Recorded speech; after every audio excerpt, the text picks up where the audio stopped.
Ndagusuhuje wowe udukurikiye kuri K James TV, nguhaye ikaze. Wowe tugiye kubana muri iki kiganiro, nizere ko aho uri hose umeze neza, turakwakiriye. Tugiye kuganira ku nkuru nziza cyane nkurarekera kuza gukurikira kino kiganiro, ukaza kuryoherwa ndetse ukaza gukuramo n'isomo ryiza ry'ubu buzima.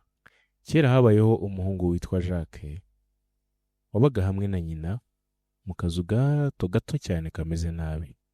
Bari bakennye cyane, nyina yabonaga amafaranga make abikesha kuzunguza ubunyobwa. Ariko Jacques we yari umunebwe cyane ku buryo nta n'ikindi yakoraga uretse kwicara yota akazuba igihe cy'impeshyi no kota umuriro mu gihe cy'itumba. Nyina yageragezaga kumushishikariza gukora, ariko bikanga, kugeza igihe yamubwiye ko nadatangira gukora kugira ngo yirwaneho azamwirukana mu rugo. Iryo terabwoba ryatumye Jack ajya gushaka akazi. Nuko ku munsi wa mbere yabonye akazi mu murima. Umuhinzi amuhemba 500, ariko kuko atari amenyereye gutwara amafaranga, ayatakaza igihe yari arimo kwambuka umugezi. Atashye nyina aramubaza ati, wa mwana we, wagombaga kuyashyira mu mufuka. Ahangaha yamwibutsaga neza yuko yagakwiye kuba yabitse neza aya mafaranga yahawe. Jack nuko nawe aramusubiza ati, ubutaha niko nzabigenza. Bukeye Jack yongera kubona akazi ku mworozi we. Uwo mworozi amuhemba ikibindi cy'amata. Jack afata icyo kibindi agishyira mu mufuka w'ikoti rye, ariko amata yose arasandara muri makera ya bugoye ataragera no mu rugo. Nuko ageze mu rugo, nyina arongera aramubaza ati, mbega wagombaga kuyatwara uyashyize ku mutwe? Nuko Jacques nabwo arongera aramusubiza ati, ubutaha niko nzabigenza. Bukeye bwaho Jacques nanone kubw'amahirwe yongeye kubona akazi ku muhinzi wemeye kumuhemba foromaje yoroshye. Nimugoroba Jacques yafashe iyo foromaje ayishyira ku mutwe. Ageze mu rugo yari yangiritse rwose, hari igice cyari cyaguye, ikindi cyafatanye n'umusatsi. Nyina aramubwira ati, wa mwana we utagira umumaro, wagombaga kuyitwara neza uyifashe mu ntoki. Nuko Jacques arongera ariyumvira aramusubiza ati, ubutaha niko nzabigenza. Bukeye bwaho Jacques nanone yaje kongera gushaka akazi ko gukorera umutsima, byibuze kugira ngo abone icyo acyura. Igihembo cye cyabaye injangwe nini y'ingabo. Jacques yayifashe neza mu ntoki nk'uko nyina yari yabimubwiye, ariko bidatinze iyo njangwe iramushwanyaguza cyane, bituma yirekura irigendera. Ageze mu rugo, nyina aramubaza ati, wagipfamatwi we, wagombaga kuyiboha umugozi ukayikurura inyuma yawe. Nanone Jacques nk'uko yakomezaga gusubiza mama wiwe, aramubwira ati, ubutaha niko nzabigenza.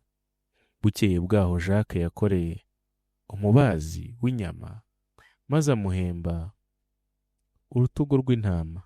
Jacques yararufashe arubohesha umugozi nk'uko mama we yari yaramubwiye ushize, awukurura inyuma yiwe mu mukungugu mwinshi cyane. Ageze mu rugo, inyama zari zanduye kandi zangiritse rwose pe. Icyo gihe nyina yararakaye cyane kuko Jacques yahoraga afata inama yamuhaye akayikoresha aho idakwiriye, aho gutekereza uburyo bukwiye kuri buri kintu. Bukeye bwaho hari ku cyumweru, nyina wa Jacques yari yasigaye ateka imboga z'amashu kuko nta kindi yari afite cyo kurya. Aramubwira ati, wanjije we, wagombaga kuyitwara uyishyize ku rutugu. Jacques aramusubiza ati, ubutaha niko nzabigenza nanone. Cyari igisubizo yari yaramenyereye, akunda kumusubiza ati, ubutaha niko nzabigenza.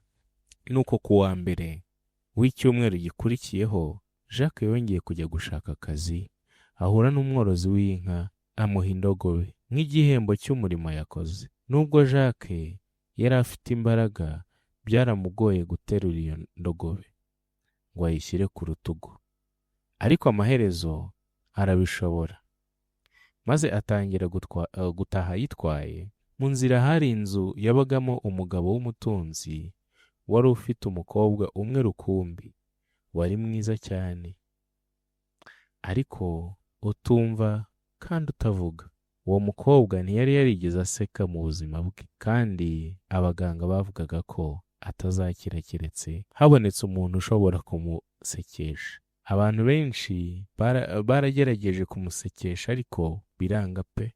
Se w'uwo mukobwa amaze kwiheba, asezeranya ko azashyingira umukobwa we umuntu wa mbere uzashobora kumusetsa. Nuko igihe Jacques yari ari kunyura aho hafi y'iyo nzu ahetse indogobe ku rutugu, amaguru yayo areba hejuru, uwo mukobwa yari ari ku idirishya amureba.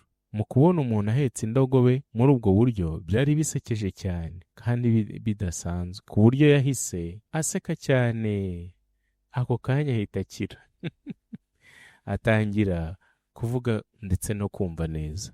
Mbese iyi nkuru ikwigishije iki? Iyi nkuru yigisha ko tugomba gutekereza no kumva inama neza, aho kuzikurikiza gusa tutazisesenguye, kuko buri kibazo kigira uburyo bwacyo gikemurwa cyangwa se gikemukiramo. Ikindi iyi nkuru yigisha ko gukosa ukora bigirira umumaro kuruta kudakora. Rero mwe twabanye muri iki kiganiro, tugerageze gukosa byibuze dukora, bitandukanye no gukosa udakora. Byibuze dukore ahari amahirwe yacu aradutegereje. Mwakoze cyane mwe mwabanye natwe muri iki kiganiro, tubararikire kongera kubana natwe mu bindi biganiro bitandukanye biri imbere. Turabashimiye, mugire ibihe byiza.